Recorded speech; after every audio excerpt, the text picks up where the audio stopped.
بورد عراقي بالجراحة التجميلية من السليمانية سيتحدث حول talk about the reconstruction of the ear, single stage microtia reconstruction case report. Good morning, my teachers, my dear medical colleagues. My case was a single stage microtia reconstruction using an autologous tissue. Ear is composed of a delicate, complex cartilage covered with the thin, tightly adherent hairless skin. Microtia can be defined as a small ear or hypoplastic deformity of the auricle. Gillis was the first surgeon who used the costal cartilage, while Tanzer introduced costal cartilage. Brent developed a 4-stage technique. Nagata from Japan developed 2-stage technique using more cartilage and more details. Femin developed a Nagata modification. Renish developed an artificial framework for microtia reconstruction, while Brainwork developed an auricular prosthesis. It is occurring in one patient in every 6,000 live birth. It is more high in the Asian population, twice in male, twice on the right side. 10 to 20% is bilateral. Right to left to bilateral is 5 to 3 to 1. It can be caused by rubella virus infection during pregnancy, thalidomide use. It can be multifactorial inheritance involving the genetic and environmental. It is mostly isolated, but the autosomal is autosomal dominant in Treacher-Collins syndrome. It is due to maldevelopment of the first and second brachial arch, due to obliteration of the stapedial artery, which is monitored here. It is very important to examine the whole face, as microtia is a part of the spectrum of the hemifacial microsomia acidin case. While the auricle has a different presentation, we have a Werder grading, which is simplified by Aguilar, classified into grade 1, 2, 3, and 4, being grade 3 is the most common one, while Nagata classified into 4 types. Lobial type is the first most common one, which represents 60%, while conical type is the second most common, small conical type, anoxia, and atypical microtia. This figure demonstrates the variable presentation of the auricle. This patient has an abnormal position or stenotic or complete atresia of the external auditory meatus, atresia or stenotic external auditory canal with the tympanic membrane. They have a variable deformity of the middle ear ossicles, that's why they have a conductive hearing loss. They have a difficulty in localizing sound. And in these bilateral cases, they are regarded as a functionally deaf, while the inner ear is almost always normal as they develop from the different neurological origin. The contralateral ear is usually normal, has a normal hearing, that's why these patients develop a normal speech. It is bilateral in case of Treacher-Collins syndrome. In management, in case of unilateral microtia, it is very important to verify the contralateral hearing, as contralateral hearing protection and management of any otitis media, as infection in the ear may interfere with the speech development, and no application devices is needed, while in case of bilateral microtia, bone and coring hearing is needed, and more and middle ear anatomy reconstruction needed after the auricular reconstruction. It is very important to differentiate microtia from the constricted ear, as it is an elliptical helical rim circumference or cup ear.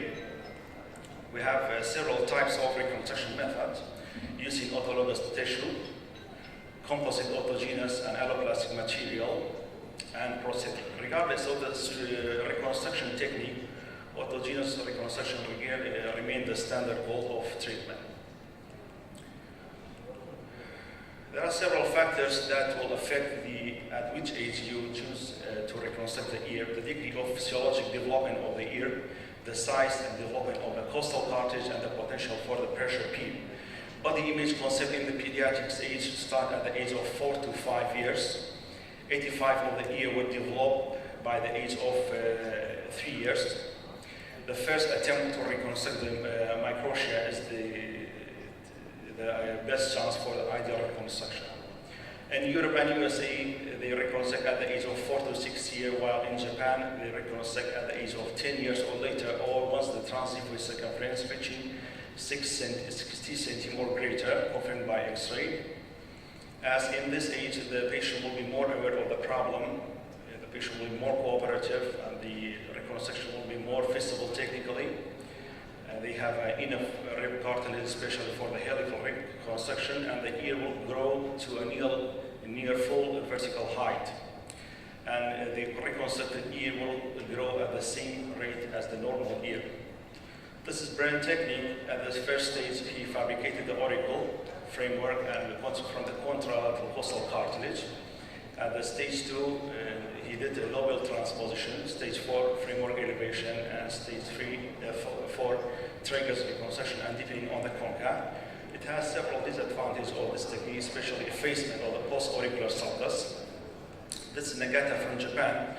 At the first stage, he fabricated the auricle framework from ipsilateral costal cartilage, tragus and lobule, while in the second stage, he elevated the framework. It has also several disadvantages of this technique, including the high extrusion rate, maybe due to the wire sutures. In single-stage reconstruction, the first step, we elevate the temporoparietal flap. After that, we will harvest the costal cartilage and will carve the framework. And the framework will be placed, and later we apply skin graft. The preferred donor site for the skin graft is the skull, post-auricular area, and the suprascapular area. Otherwise, the graft from other areas may have a color mismatch. What are the indications for single-stage reconstruction? First, heavy facial microsomia, trichia colon syndrome, golden heart syndrome, excessive scarring from previous trauma or previous unsuccessful surgery, and if the position of the ear extends when the hair-bearing skull. In the above 3 conditions, this patient has a malpositioned auricular vestige and low-line hair. So in male patient, we use a 6 intercostal space, while in female, we use inframammary crease. A transverse incision can be made or an oblique incision. If full thickness skin required, we can take it from the same donor site. So after that, we will translate the rectus abdominis muscle and completely exposing the 6, 7, and 8 costal cartilage. After that, we are making just a superficial incision above the costal cartilage perichondrium. It is very important to maintain the synchondrosis between the 6 and 7 rib to maintain the integrity and the continuity of the 2 grafts. And a 10 cm length of the rib costal cartilage is also harvested to reconstruct the helix. This is our costal cartilage, and this is beside is our template.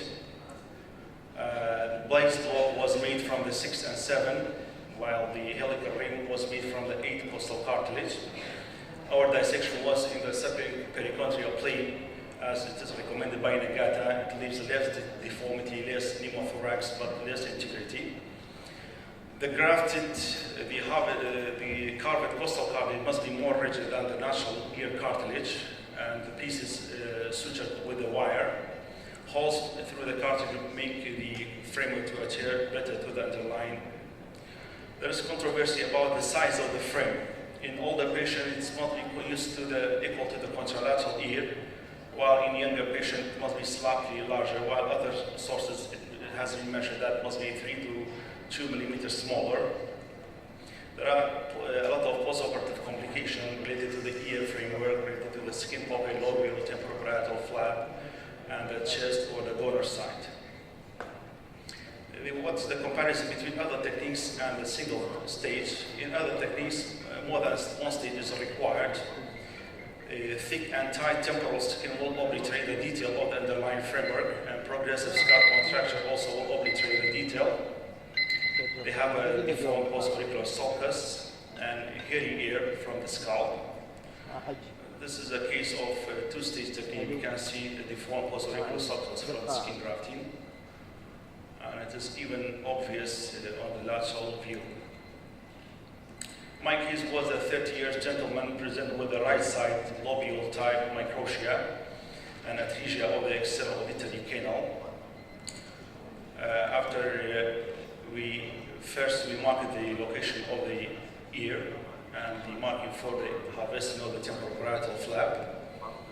The temporoparietal flap is based on the superficial temporal artery, while for case of total ear reconstruction, the post-auricular artery should be also included. This is our template. After carving, this is our framework, but we have fixed with the proline suture. After that, the deformed remnant cartilage was removed from the ear, and the lobule was transferred. A pocket dissection was done to introduce the framework. The temporoparietal flap was used to cover the framework, and the donor side was approximated, and a small suction raise was placed to create a latent negative pressure. After cleaning of the wound, we can see a negative pressure applied, and the flap was adhered to the underlying framework. Although I discussed before with the patient it is better to use a scalp skin graft or the post-auricular or suprascapular, but he refused. He was afraid from future alopecia. That's why I obliged to use the anterolateral thigh skin graft, which is not typical really in these cases. Here's the patient before reconstruction, the same case after 1 year. We can see the contour, but the color mismatch is somewhat the problem here. We can see a nice helix, anti-helix. And regarding the topographical review, we can see that the upper helix at the same level of the eyebrow, the helical root at the same level of the canthus, and the lobule at the same level of the columella, which is typical. Regarding the angulation, it is typically angulated by 15 to 20 degrees from the perpendicular axis of the body. This is the post-auricular sulcus. I think it is adequate with no any deformity. Either help or do not harm the patients.